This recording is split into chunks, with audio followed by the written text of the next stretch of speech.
So the session's being recorded and will be shared with you afterwards. We'll keep everyone muted for this webinar. So if you do have any questions, please feel free to drop them into the Q&A section, the chat section, at any time as they come up, and we'll address the questions at the end of the webinar. If you do have a specific one-on-one question, something specific you want to talk about, feel free to reach out to me afterwards and we can schedule an individual follow-up. But for now, I have the pleasure of introducing our main speaker today, Bulent Tazlin. Bulent has been with Kistler for the past 5 years. He's played a key role in developing business solutions that bring our sensor technology into real-world applications. Prior to joining Kistler, Bulent worked at SKF, where he gained hands-on practical experience using Kistler sensors in the field. So I think his unique perspective gives him a deeper understanding of how our solutions can be applied to deliver real-world value. So with that, let's get started. Please join me in welcoming Bulent. Hey, thanks a lot, David, for arranging this session. Also, warm welcome from my side, guys. I'm going to talk about our recent news in the machining area, give you kind of updates on what we have been dealing with and our new products and solutions that we are rolling out. I can start by showing the content. I have divided the whole presentation into 2 main topics, chapters. First, I'm going to talk about our R&D solutions, where we have our piezo tool system app, our new software is one of the leading topics. And then I'm going to also show our new telemetric solutions for the stationary dynamometers and also wireless RCDs, which many of you recognize or familiar with. And then I will jump into news in our monitoring solution. Most of you know Kistler as an R&D product suppliers which focus on piezo technology, and now we are moving really into the, as David also said, production monitoring with by utilizing the already existing sensors and DAQs that we have been using in other applications, most of them, right? So then I will, in that chapter, talk a bit about sensorized tools, also telemetric measurement systems that we have also shown recently in the last machine exhibitions. And if you're going to visit EMO show in Germany here in September, you will also see it live in the Horn booth running in the machine. And then I will talk a little bit about our application-specific offers, what we call them. Yes. Good. First of all, about our new software. PTS stands for Piezo Tool Systems, and the software has been already launched beginning of last year, even the year before. We have made the first releases with our wireless RCDs, and this is going to be kind of the base for our both for monitoring but also R&D products. So basically you can use the same software for dynamometers, wireless RCDs, as I said before, also other force sensors that can be connected to our charge amplifiers that we call LabM family.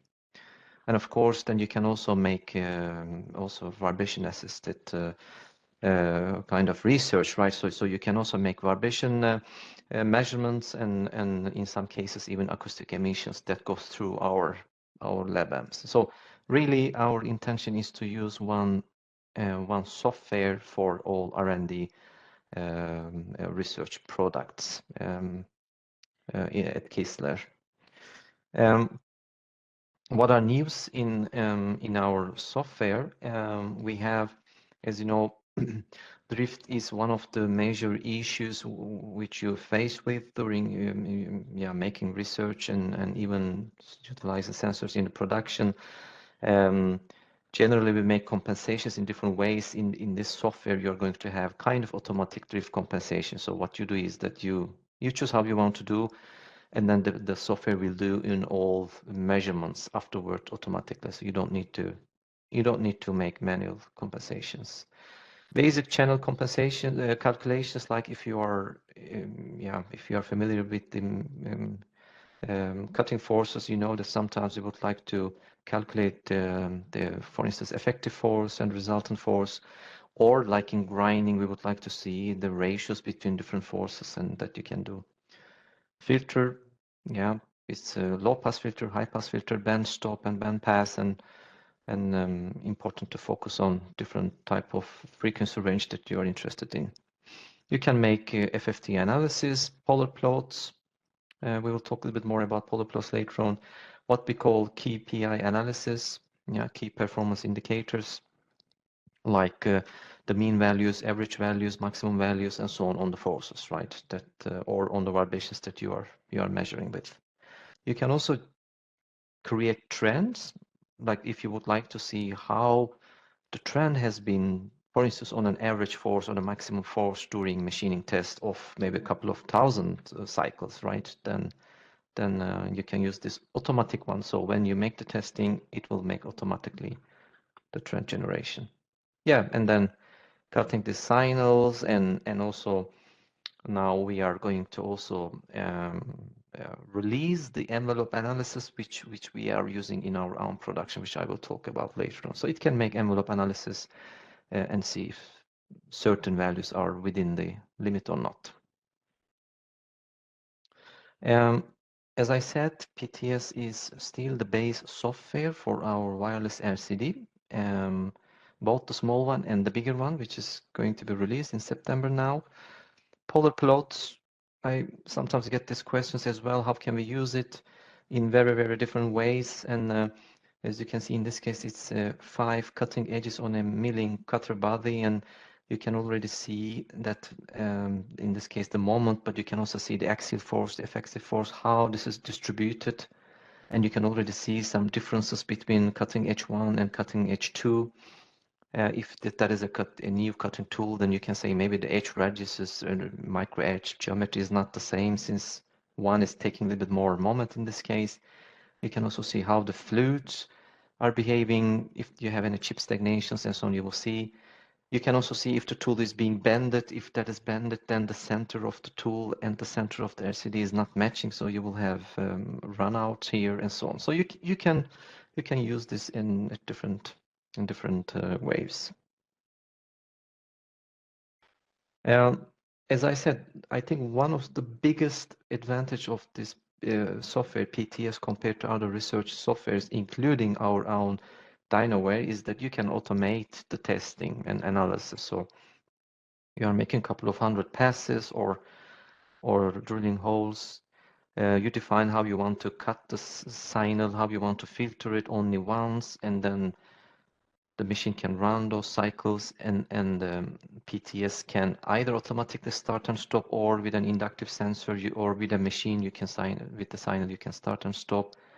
So you can sit in your office, the machine goes, PTS app collects all the signals, make the analysis, and then with one button you can really get kind of the report or the raw data. And of course, it's traceable and well-structured measurement results. As I said, then you can export the data, raw data, filtered, compensated. In each step, you can choose how you would like to organize that. And we have already, of course, some partners that have been using not only on the wireless RCD, but for instance, for grinding research, where you need to make a lot of passes. You can see that success story in our homepage that we have done at Chalmers University of Technology in Sweden. What is also new is that we are moving into kind of a license model. So this means that we have 1 year and 5 years possibilities. Then you have analysis and what we call the student license. So you can either make as an DAQ that you operate the measurement chain, or you can use it to only make the analysis and kind of post processing. You can have a floating license, but also you can have a single station. So that is news when it comes to the PTS. The second topic that I will talk about is our wireless charge amplifier.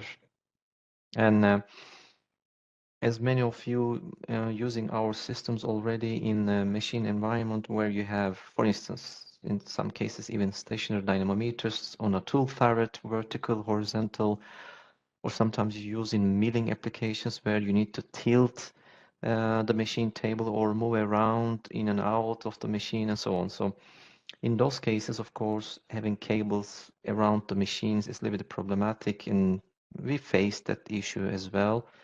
And what we have developed is that we are basically utilizing the wireless RCDs electronic with the battery system and making an adapter that can be customized. For instance, in this case, a VDI, an adapter where we are connecting with a much shorter cable to our stationary dynamometer. So the sinus, the charge come to the amplifier. Here we convert it and with an wireless way communicating with the EQ system. So basically, you have your station dynamometer, shorter cable, depending on how you would like to have that, to our charge amplifier and then to our receiver in a similar way that we are using in our wireless RCD. And as I said, this enables a little bit more usage of the dynamometers without risk of damaging the cable and having other issues. We have mentioned already wireless RCDs. It's already in the market, and I would like to make that statement as well, that if we have, of course, the patent, so this means this is the world's only wireless RCD with the piezo technology, right? So we have also made the comparison against strain gauges. You can find it in our homepage. And yeah, there are different type of configurations you can use. You can go up to 10 kilohertz of sampling rate, but you can also go down to 2.5 kilohertz. We have 4 channels, means you can measure X, Y, Z, and the moment, spindle moment,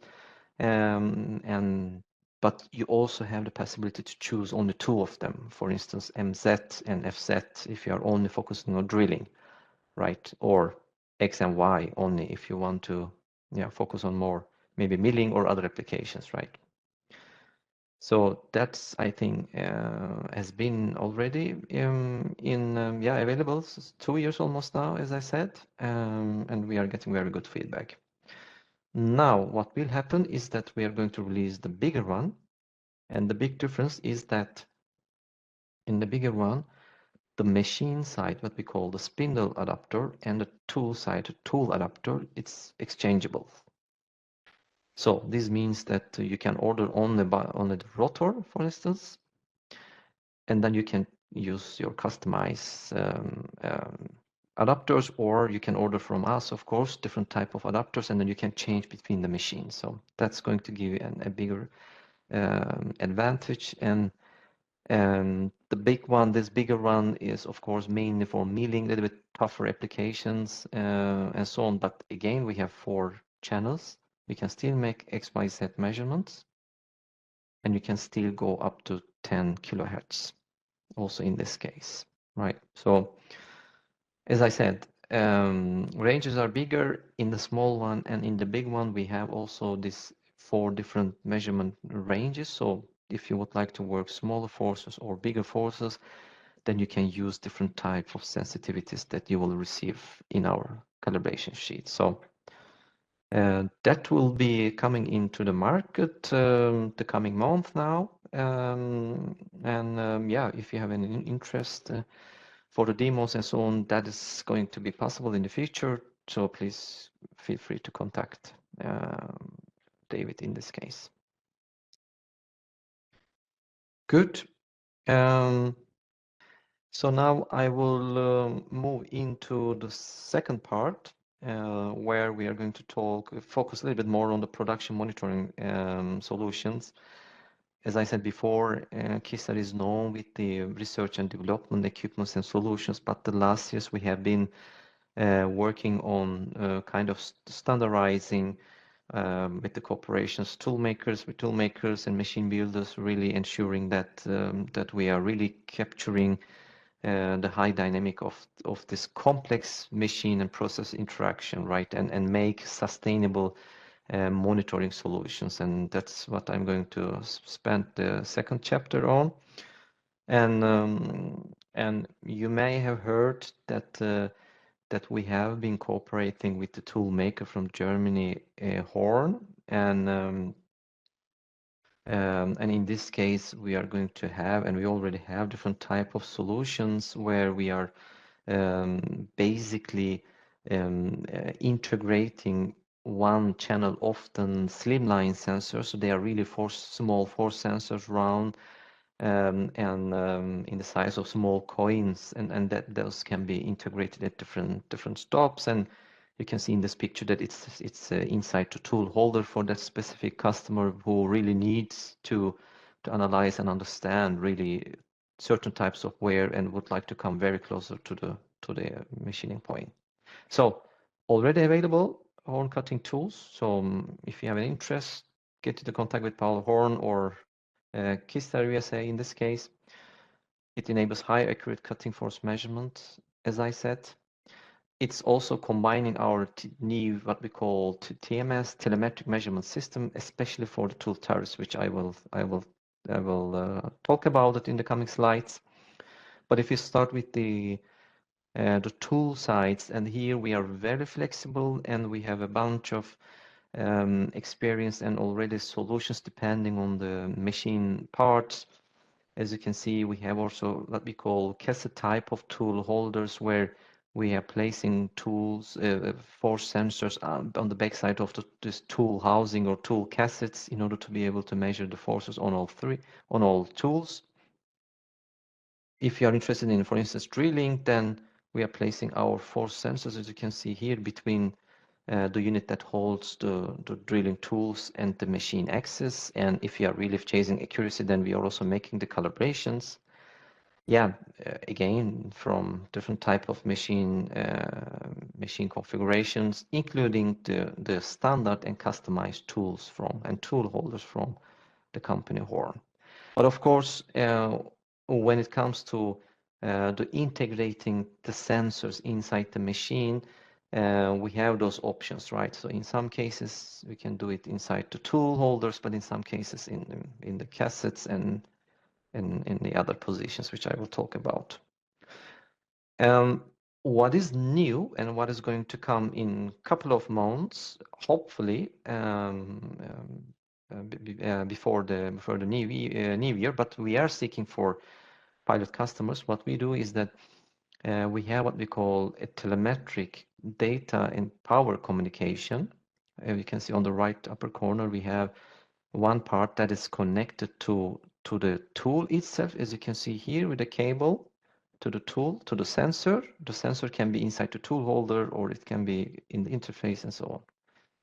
So the charge comes here, and then what we do is that we make the conversion here, right? And then it's communicating. So in a telemetric way. So there is a gap between which enables the tool turret rotate still, right? So this means it can index, come to a position where you have the force measurement, and then you will make the data transfer through telemetric communication, right? And as I said, this is a solution where if you are really chasing high accuracy, you would like to understand the forces. That is where our partners would like to use that.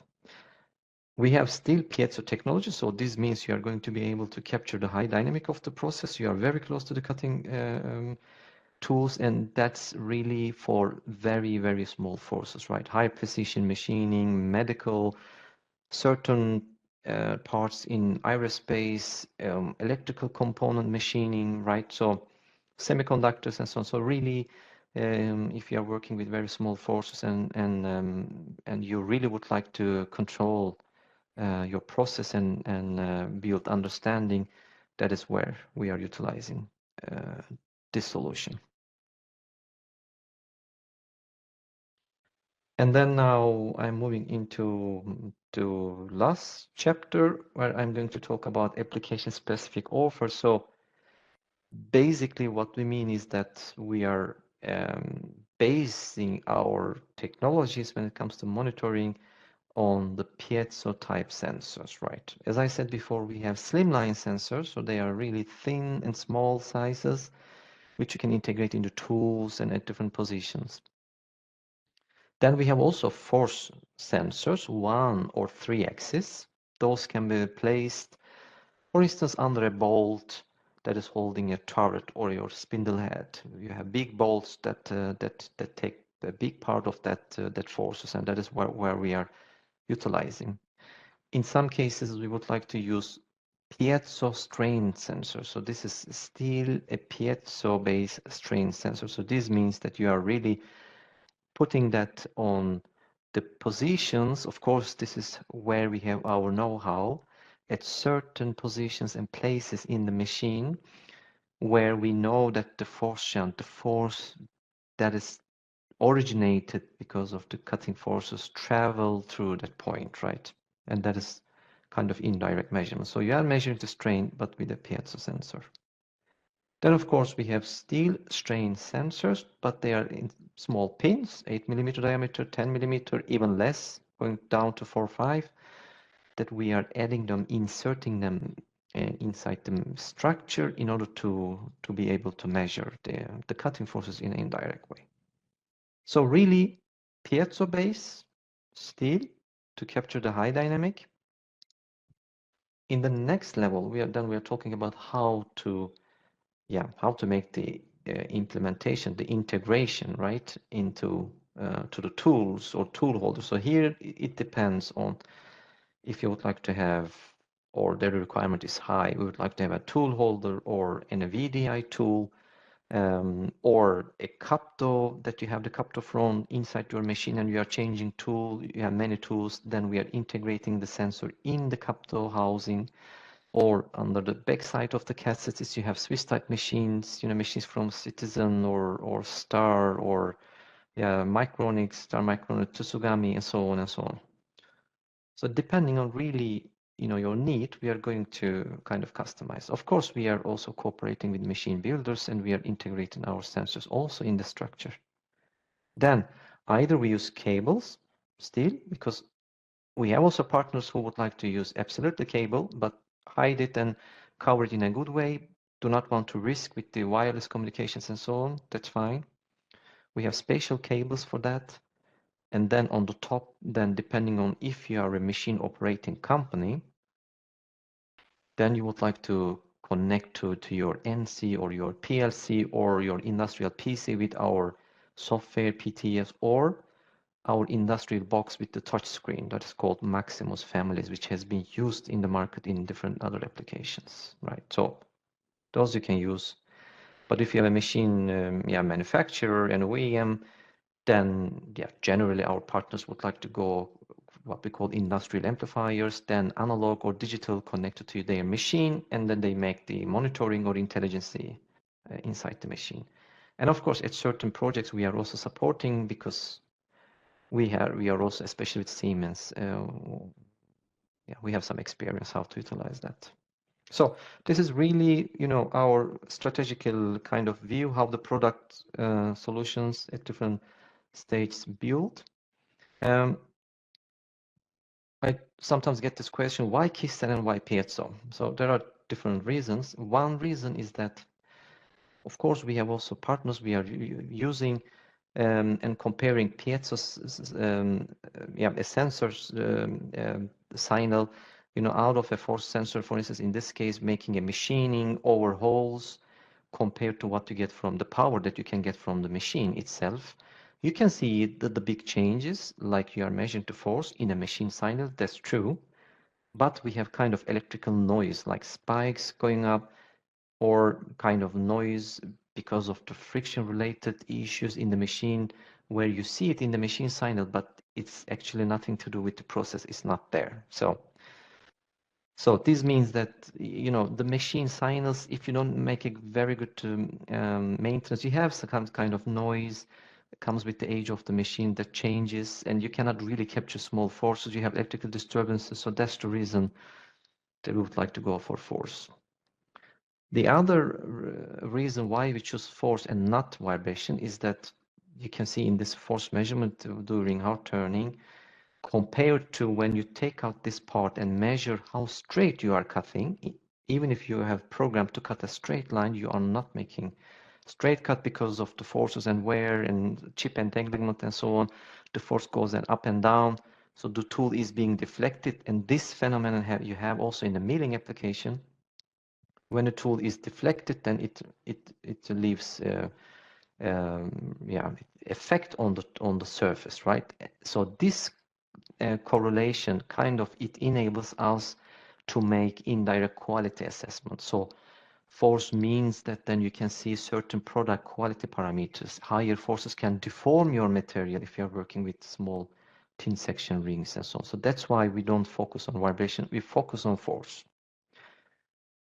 And the last important reason is that in this case you can see a force signal between a worn tool and new tool during machining of aerospace part, and when we filter it, when we would like to see the high dynamic, you can see also the difference very, very clear.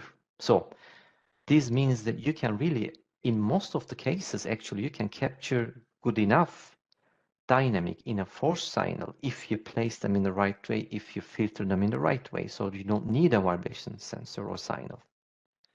So that's why we are focusing on the force piezo force sensor. As I said, we have different applications offers depending on the machine type, Swiss type machines, tool turrets, high precision tool turrets, not only turning but also milling, drilling, rough machining where we place our force sensors under one of the bolts holding the whole turret. And since it's paired, so you can still measure the small cutting forces. We are utilizing our piezo strain sensors inside the machine structure. And basically, depending on what you need, we can combine different type of parts. And those applications offers you can find in our landing page, in our homepage. How we are utilizing in our production, you're all welcome, although it's not very, very close from USA coming to Switzerland. If you have visiting Europe in any case, just let us know, then we can show how we are using. We are also utilizing our force sensors in our tools because, as I said, we are making small parts, sensor housing and so on. They are thin section. We don't want to deform them. Force is very critical for us, and we are utilizing our own software to make envelope depending on the shapes and operations. And if the forces are outside those envelopes, then regardless of the tool new or worn, we stop because then we will damage the part, right? So that's why we are utilizing it also in our own production. So my last slide is actually that depending on what kind of machines you have and what kind of intentions you have, we can find different solutions depending, based on those application specific offers. It's a milling.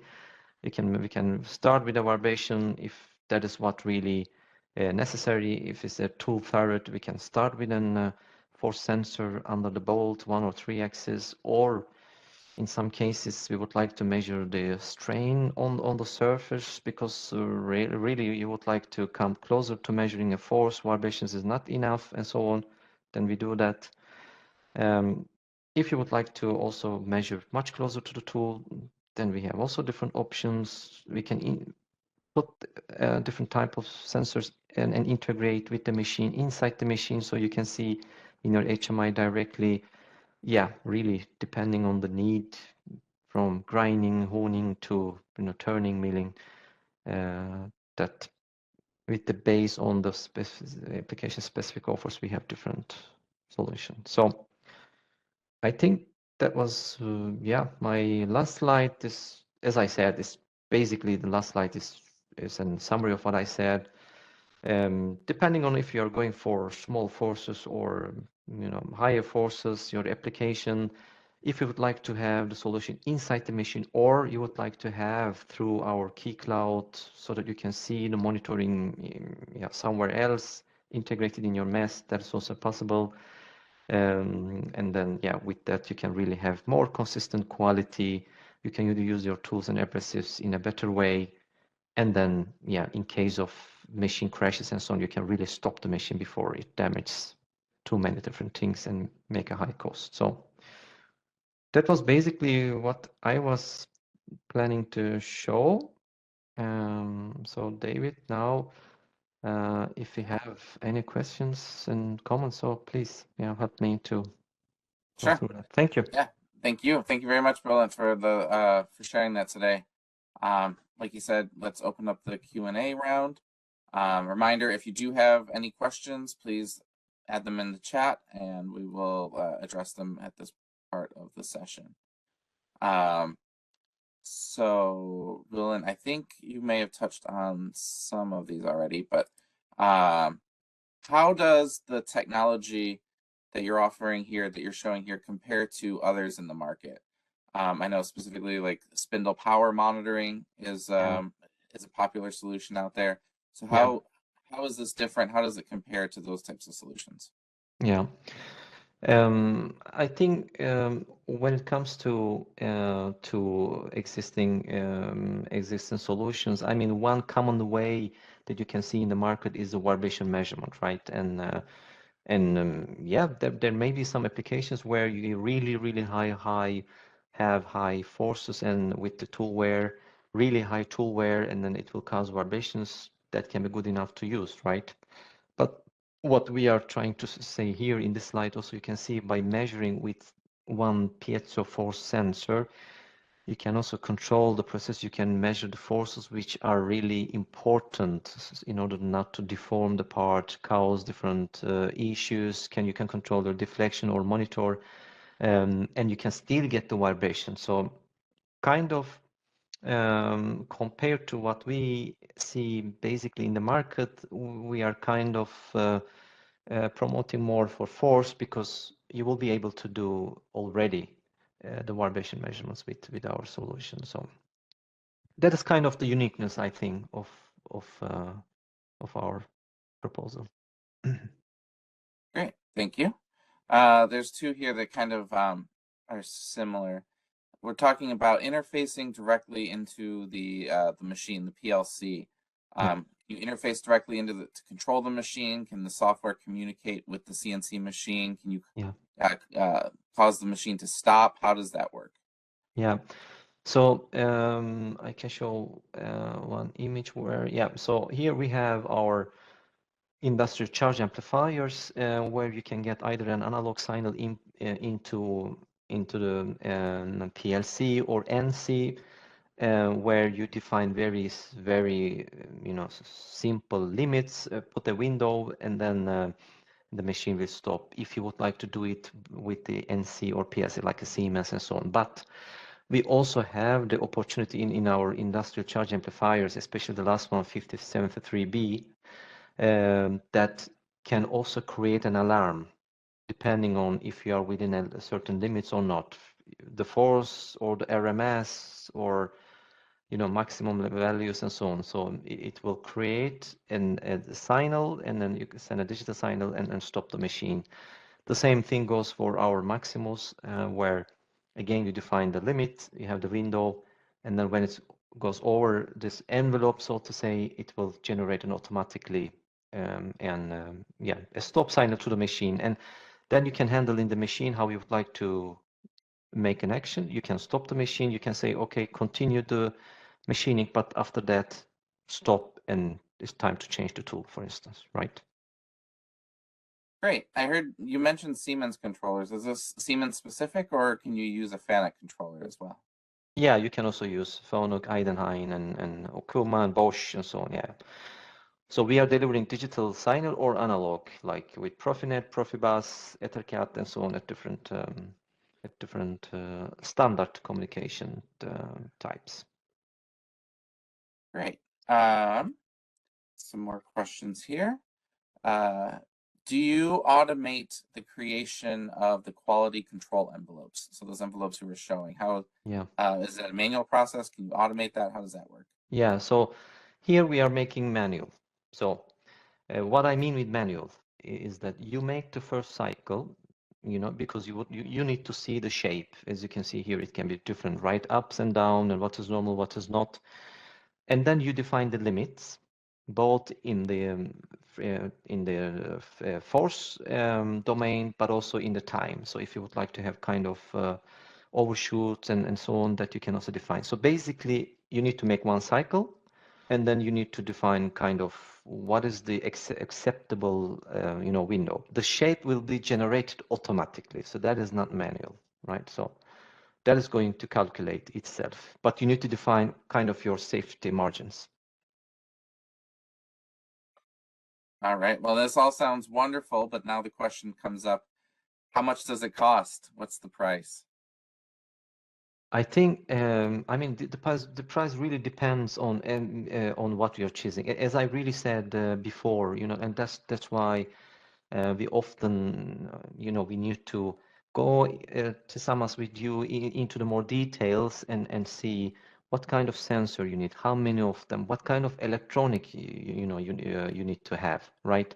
So depending on what you really choose with the electronic cable and so on, the price will be different. But I can only say like this, most of you coming from R&D, of course, our dynamometers and RCDs. I often get question, that is completely a different world. That I can tell, right? Regardless of how many sensors you use and electronics and so on that you use in monitoring, of course, we would like to be also cost competitive, right? So that is two different worlds. But as I said, it depends on the specific measurement chain. Right. I'll agree with what you said there too. That's a difficult question to answer specifically because there are so many different solutions out there. But you hit it right when you said we try to price as competitively with the other solutions out there. So we should be in that same ballpark. Yeah. And then I think one other one here we have for the wireless sensor, the wireless RCD, I believe here. How does that compare to like the units we have that are wired? Is there any risk of data loss? How do you keep up with the sampling rates? With a wire, that's easy to do, but how do you do that in a wireless situation? Yeah. I mean, of course, that has been a topic for us to put our research and development onto that without going into too much details. We have a low power Bluetooth communication between the rotor and the receiver. The feedback that we get is of course quite good compared to what already exists in the market with the strain gauge, and we are aware of that problematic, right? And that's one of the reasons that the small one, the launch was delayed almost 1 year, because we really put effort to really ensure that you don't have data loss. And if you have something like, if you have an wireless RCD, if you are working with that, then please get into contact with us, and we need to sort it out. Why? Because it's also learning for us as well. But I mean, of course, at the end of the day, I cannot say 100% that it will work on all devices, right? We have Bluetooth communication between different devices in a production environment and so on. And maybe in your case, it's kind of specific, but please come back to us because it shouldn't happen and it should work. Okay, I think that generated a few more questions here, so I'll keep them coming. I think we'll have, let's say, about 5 more minutes, and then any additional questions we can answer offline here. But let's stick with the RCD while we're on this topic. When you use the RCD, is there a continuous shift and drift in the Z direction force measurement? Yeah. If you are coming in the morning, to a machine where the machine has been cold, right, or warm, depending on where you are, but then you start running with the cutting fluid. The temperature change in your spindle, it will go through our RCD, and if that change is big, then you will have a kind of like a drift behavior in the zeta direction when you start up. So then I suggest in those circumstances, that conditions, run your machine in the morning, after standing still, a couple of hours. Run the spindle. If you are going to use the cutting fluid, run the cutting fluid, make the rotation 15-20 minutes depending on your spindle, then that problem would have been would be much less, right? Almost negligible according to our experiences until now. But as I said, if you have any specific project where you have some kind of challenges, let us know, right? Then we need to see if there is anything wrong with the FZ direction is how we are preloading our equipment, right? So if you have kind of overloads and so on, maybe this has been a little bit affected and you're struggling it, so let us know. But otherwise, as I said, it's mainly temperature change due to the cold and warm machine and warm and cold spindle, so to say, that is moving to the RCD. And it's metal, so it's kind of affecting the preload. I can see from Mohammad Reza, the second question, I can tell directly, David, that the sampling rate is 10 kilohertz in all 4 channels in our wireless rotary dynamometer. Yeah. Excellent. Then we have, going back to some of the monitoring questions here. When we use, we have some customers who use power monitoring systems like a Karen TMAC and have issues with small tool monitoring. Do we have that same kind of limitation? How do we handle small tools? No, when it comes to small tools, I mean, I don't know if you're talking about milling and drilling. This is why we are also using in our own production, because we have also small tools. We have also issues to read the signal from vibrations or from power and current from the engine. So that's why we are using force sensors. So if you have any requests or something like this, then feel free to approach David Allen, and then we will. I'm sure we will find a solution. Until now, we have done. I know small forces. It's a topic, but if you have a stiff machine, small forces can generate a big moment as well, depending on when you place the sensor. And this is where our know-how comes into play. Absolutely. All right, I think we have time for one more here. Back to, this might be a little bit easier, back to the price question here, but specifically the PTS app. Do we know the pricing? Can you share some of the cost on the PTS app? My answer is going to be the same. Depending on what kind of license you choose, depending on how many years you would like to have licensing, is it floating? Is it, it's going to be different. So I think it's the best that you ask what you're interested in and send the request to David, and then he will tell you locally, because to be very honest, I don't know either how it is in USA. But we have different options to choose, right? Right. I don't have all of them. There's so many different options available.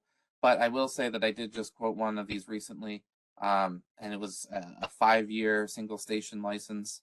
So the license was good for 5 years, and it was around $5,000 or $6,000 for that license in the US side of things. So each one is a little different. If it's a network license, how many licenses you're looking at, what level of license you're looking at, but to give you a ballpark price there. Okay. Yeah. Can you have emails for future questions? Yes, we should be able to provide that. We'll send our contact information with the links later on. Not a problem at all. And I think we're at our time, so I think that about wraps it up. I want to thank everyone again for joining us today. We truly appreciate you taking your time out of your day. I hope you found the content relevant and useful. And if you have any specific questions, here, I will type my email in as well.